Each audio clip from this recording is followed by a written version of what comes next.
What up, party people? It's your boy JBJ, your host with the mostest, that's coolest eyes, and twice as nice. So today I am with a very special guest. Been music for a while now, and we have an interview. So we get to kind of get to know who he is as a person. And yes, so today I have KC with me.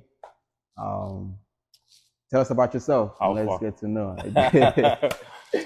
Kenechi, Robert Kenechi Adiboa from Nigeria, living in Los Angeles right now. Yeah, just dropped a new song called Baby on all platforms. And right now we're in promo season, man. We're just working hard trying to get that money up, you know? Yes. So I did a lot of questions I have here today. So we're gonna try to get to know who Casey is as a person and as an artist, and get to know his music and everything about him.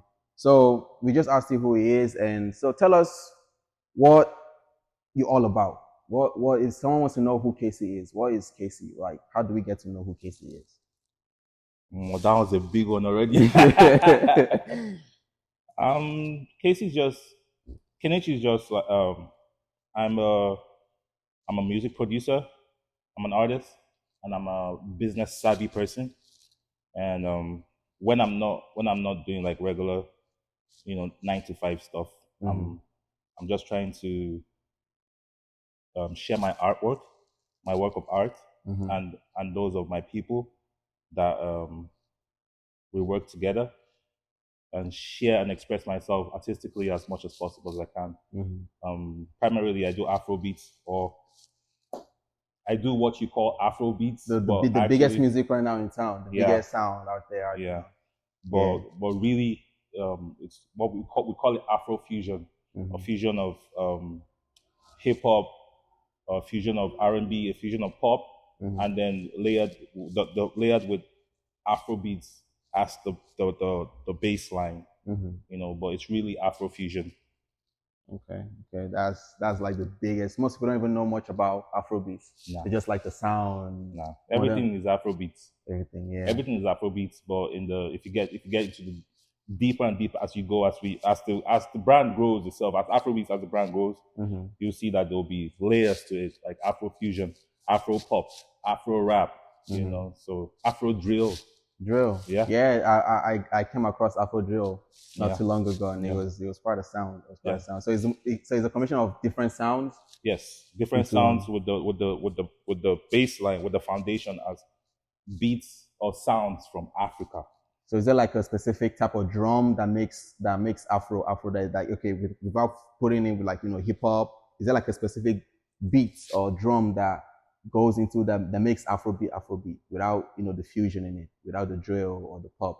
I mean, like now, if you think about it, so let's break it down into like a little bit. Let's be a little bit more specific. Like right now, it's Amapiano. That's the main thing, So if you dig deep into Amapiano stems from Southern Africa, right? So all the sound that you hear, the congas, the djembes, the local drums for Amapiano actually stem from South Africa, right? Oh yeah. And so that bass line, let's call that Afrobeats. That bass line is percussion drums from Southern Africa. Okay. Yeah. But when it comes to me personally, my music, it's more like West Africa, like Yoruba and Igbo sounds, like the conga and the hi-hats and the shakers are from eastern side of Africa. For let's say Anambra State, Enugu, and the western part, Lagos and Ibadan. That's the kind of music I try to make personally. So that's what it is. All right. So now we have a few a base understanding of what Afrobeat is all about. Because some people don't even know what Afrobeat is. It's like oh, it's a mixture of the different sounds, but Afrobeat has its own specific sound, and then they mix other sounds into it. That was good to know. So next question will come out is about your childhood. What was it like growing up in Nigeria? Coming into America as an artist and everything. Like, how was your childhood like growing up? So I came to the States. Not too long ago. I came to United States in 2018. I left Nigeria in 2013. So if we go like my childhood was really a mix and match. My childhood was a mix and match between like, so I was born in a middle class family. I was born. My father was a hardworking man who worked in the oil and gas industry. My mother was a teacher. My mother was a teacher. She's retired. My dad is passed, but I was born in middle class, and we saw layers of socio-political landscapes. Those were the things that kind of defined our upbringing. You know, one day my dad is working, tomorrow he's laid off because of the economy. Different governments bringing different things to the table. But my upbringing was cool. I studied in I lived in Lagos all my life, and life was good. Pops tried to get everything for us, but you know there were those times where things became really rough. I went to college in Nigeria as well, at the University of Ibadan. Yeah, and graduated in 2009. So fairly, life was good. Life was not easy, sharp, but life was good. It was fun. Nigeria is always fun. When I was in Nigeria, a few years I was in Nigeria, I was living in Lagos. I was in Lagos. What part? The Victoria Island. That was where I was. So you know, it was a fun child. Even though I was young at that time, we had a few liberty to do whatever we want to do, and was able to go outside and play. That was one thing I remember the most about growing up. You know, the freedom that comes with being a kid. We come back from school and around 4 in the evening, and my auntie will make us do our homeworks. Like before 5:30, we're done. We can go outside for like 2-3 hours to play football and then come back. And it was fun growing up in Nigeria. Life was fun. Life was fun. That's one of the things that's one of the takeaways from my upbringing. The community, the communal aspect of growing up in Nigeria is super different. Like after school, there's something to do. After school, the boys want to come out and play. Even before school, even during the school, even when we were in school, we had like more like inter-house sports. We had drama classes. We had so many things that kept us as kids like really lively and creative and wanting to, you know, like express ourselves in Nigeria. Nigeria is very culturally aesthetic. I remember sometimes they say in Nigeria that it takes a village to raise a child. I remember the first time I was in Nigeria, I was messing up, and when some stranger from nowhere just came and like smacked me in the head. I'm like, why would you hit me? You're never my parents. And I went home and I told my auntie about it, and she beat me on top of it, and I asked the person to even join and beat me up. So it was fun. It was quite an interesting thing to learn. Yeah. You know, the training, the community, everyone wants your success. Yes. Everyone want to make sure that you are, you know, responsible adults. As a responsible child, I've grown up to be a responsible adult. Yeah. So, let's go to your music. How did you get into music? What brought what piqued the interest into music? I mean, it might sound cliche, but I started doing music at the age of 7. It might sound cliche, man, but yeah, we started doing music as fun. I think we started out like a group of 4. We call ourselves Hallelujah Teens. So you guys playing like church music? Or... Yeah, we used to do the morning sessions for how do you say it, when, you know, I was in the boarding house, on the boarding house system. So 6 a.m. we'll wake up and we'll go to like the assembly hall, and then we'll do fellowship. That's what they call it. Fellowship. Yeah, fellowship. Morning fellowship. Morning fellowship. So we're like a group of 4. We call ourselves the Hallelujah Teens. That's like JSS 1 to JSS 3. And so we used to go at the back end. We used to practice. So the assembly hall had the stage behind the stage. So behind you could practice on laying your notes and know your position in the group. And then on the Sundays and on the early hours of the day, we would come do like 3 or 4 sermons. Then pastor would pray 3 or 4 sermons. He would close, that type of stuff. Then we kind of like the group kind of shifted to like special moments. Like, so they had the whole choir, and they had the 4 of us do one or two separately from being in the group choir. So I used to jump between choirs, and I used to do like backup and bass, the bass notes, or the tenor notes. and that's how I kind of like started from doing fellowship. I stumbled on like software to make music. Started making beats in the house. From making beats in the house, I started going to studios to make beats for people, recording them as well, and being like, playing two roles as a beat maker and as an engineer as well, recording people. But I used to notice that, when you're in the studio, you see so many creative people, but sometimes you want to A&R them, you want to kind of like point them in the right direction. Yeah. So I walk into the booth and like encourage or guide them towards the right notes, or hit the right notes, or to do the right takes, because music is all about expression and cadence. Yeah. So doing that over and over again, I kind of like did that first recording, that first feature. Some people ask, hey, can you do like a 16 bar? Okay, yeah, I can do it. I was jumping between rap and singing. Do that first couple of 16 bars. But really, when I started like delving into making my own music was when I came to the States and saw like, okay, like a big market.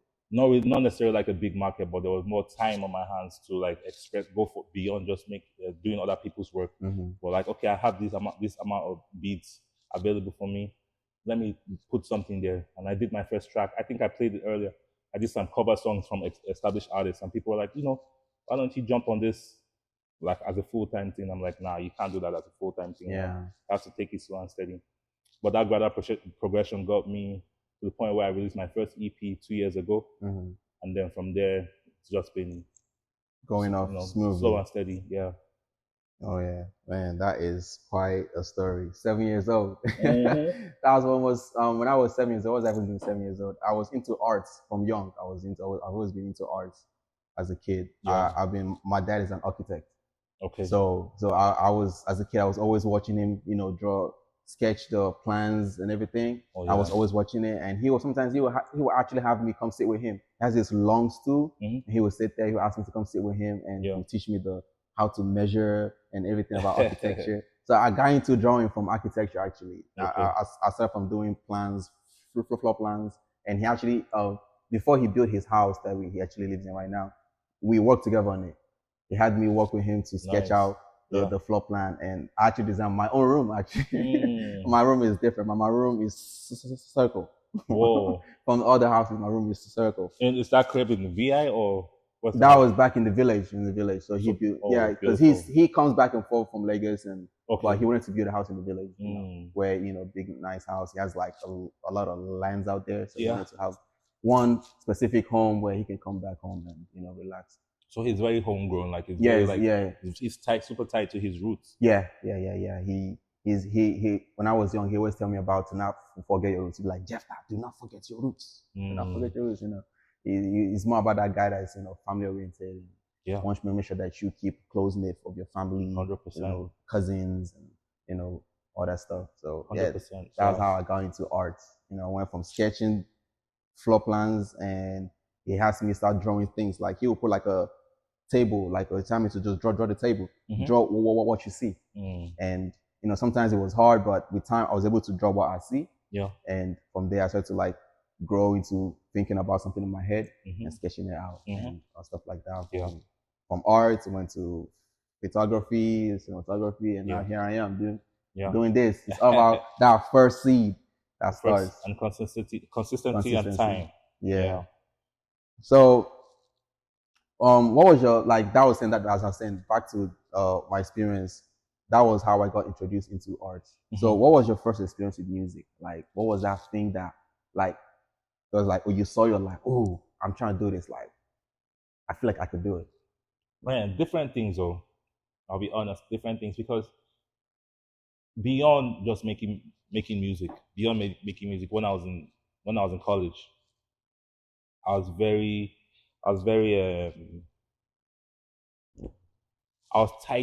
kind of like, if you go back to my days when I was in University of Ibadan, I used to be the back end of a couple of events that used to happen in school too as well.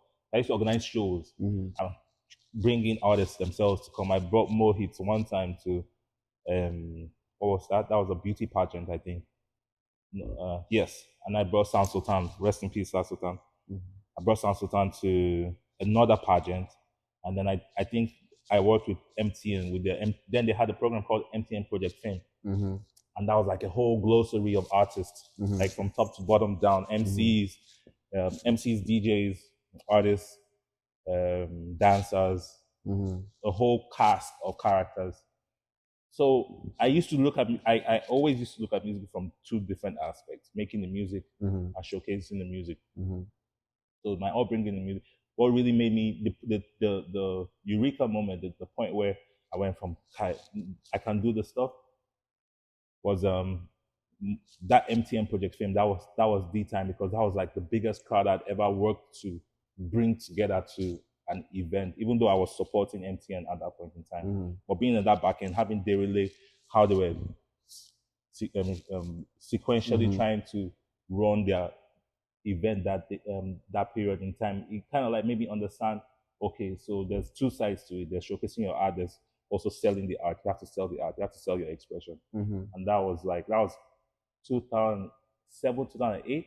Mm-hmm. That was the point where I was like, okay, let me just, switch it up. Let me try to monetize this whole process of making music. Mm-hmm. And then another thing that really spurred me on to doing music, it was Spotify and Distro and Apple Music. Mm-hmm. The ability for you to make passive income through music, Yeah. it's there right now. Like right now, anybody can do music and you'll make money from it. So, making digital money from music was one of those triggering moments. I was like, yo, I got to keep doing this. I got to keep doing this. Mm-hmm. Just waking up and seeing your paycheck go, or like a payment platform pay you money just because other people are pressing play. Go and stream Baby on all digital platforms. I beg. Baby is out. Baby is out. It's crazy. One of the biggest sounds in the summer right now. So you guys go enjoy it. So that's one of the best moments in my life ever, watching artists showcase themselves from the back end on a big stage like that, where you had like 5 to 10,000 people. Like the whole school was at that event. Wow. Yeah. Okay. All right. So in your opinion, what do you think makes a great music? Like, what do you say? Like, if you listen to it, like this is hit. Like this one is one of the best music I've ever listened to. Like, what makes a great music? I think it's the people, man. I think it's the people. I think what makes a great song is the people. If you do if you do a good song, you could sell a good song you could invest in a good song for $100 and get 5,000 just because people are listening to it.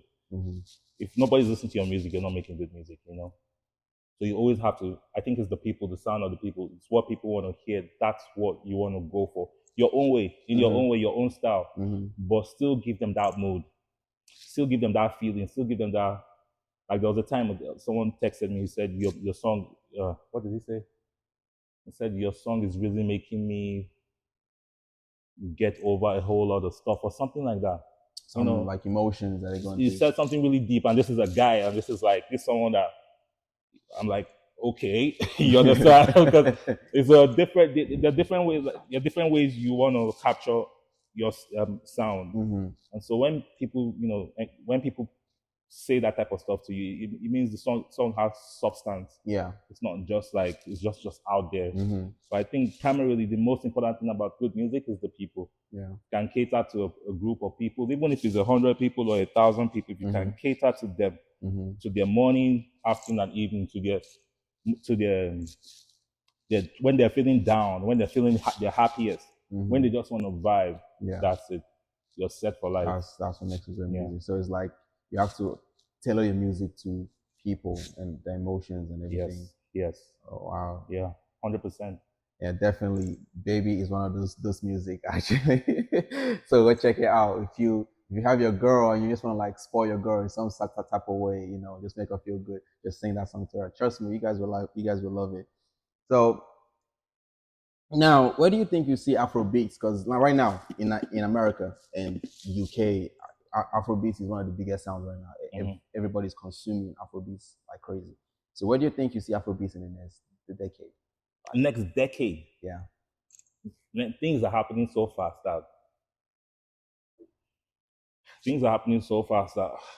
so that's the beautiful thing about Afrobeats, and that's why Afrobeats is so global right now. And it's because we have so many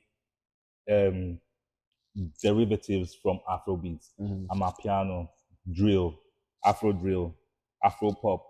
So so the sound is so big in itself, and it's so generalized when they Yeah. call it Afrobeat. That in itself is what's pushing Afrobeat. The fact that on the surface, every artist from Nigeria, Africa does Afrobeats, right? Mm-hmm. So that's the beauty of it. So we could have good music from Tanzania tomorrow, Yeah. great music from Kenya tomorrow, great Mm-hmm. music from Nigeria, which is this, more or less like the gold Like standard. that Nigeria sets the standards in music nowadays. 100%, like 80% of the top artists or A-list artists from Africa are from Nigeria, Mm-hmm. So I think in next 10 years, it's hard to tell because there's always a cycle in everything. Mm-hmm. But I think the most important thing is for us to enjoy the moment in itself and keep growing with it. Yeah. Afrobeats comes with a lot of culture behind it. Yeah. So you can express yourself in Afrobeats with art, with apparel, with clothing, Mm-hmm. with spoken word, Mm-hmm. with comedy. Mm-hmm. So Afrobeats is so big. I feel like in the next 10 years, it's hard to tell because of AI and all the whole things. Yeah. But let's just enjoy the moment and stay on top as much as possible. Enjoy as much Afrobeat, because I remember 3-4 years ago, Afrobeat was not the sound. A lot of people was into Afrobeats. It was into like American music, and that was one of the biggest sounds. Yeah. And out of nowhere, Afrobeat just started. Mhm. I don't know, was it the Davido or Burna Boy?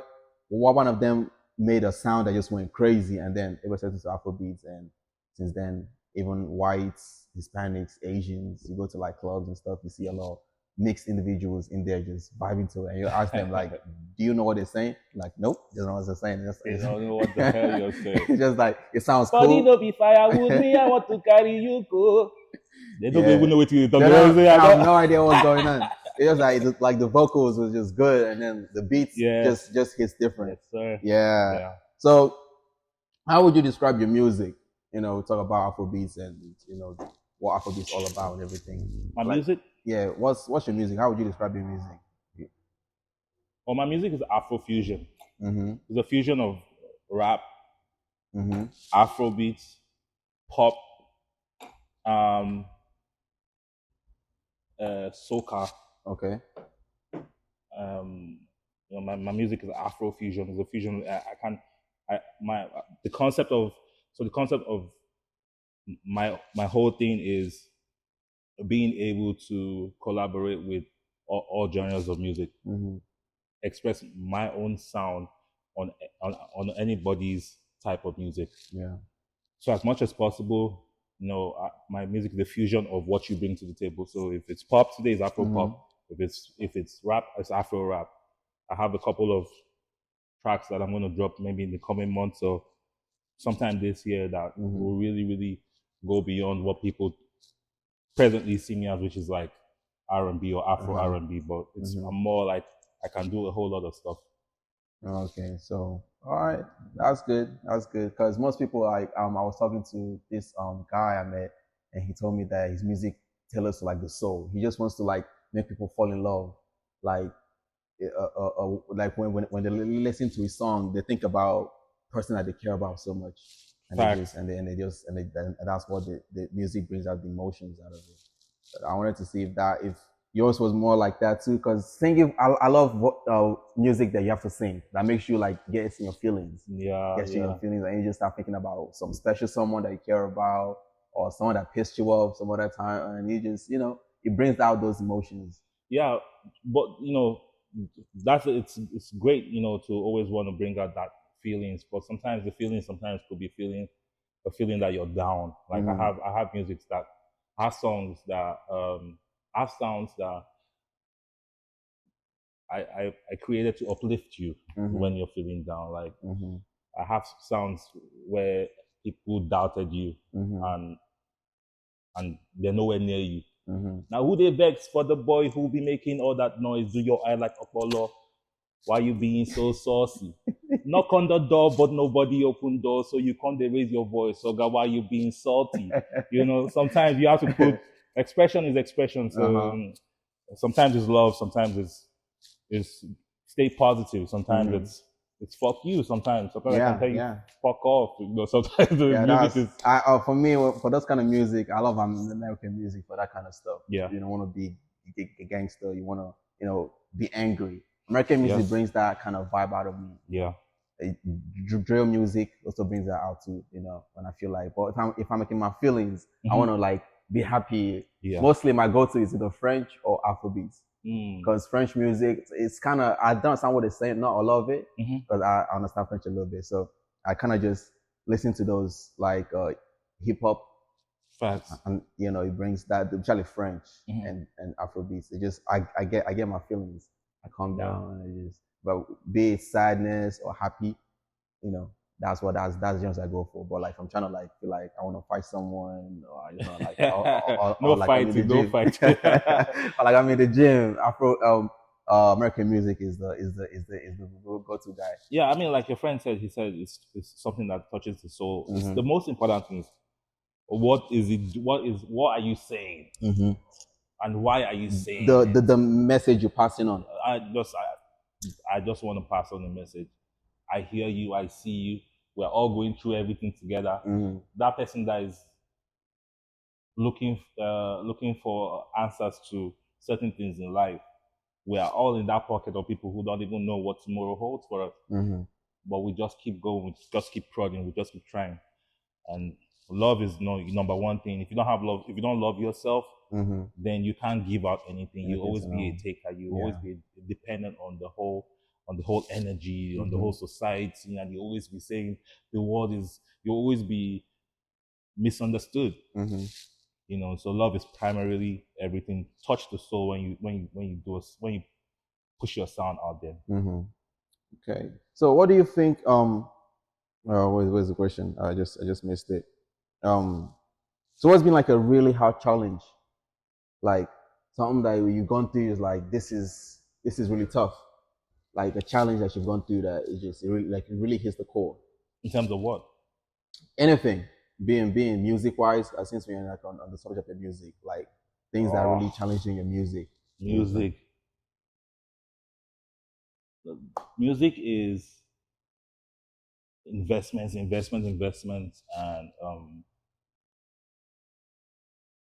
music is like gambling. Music is like gambling.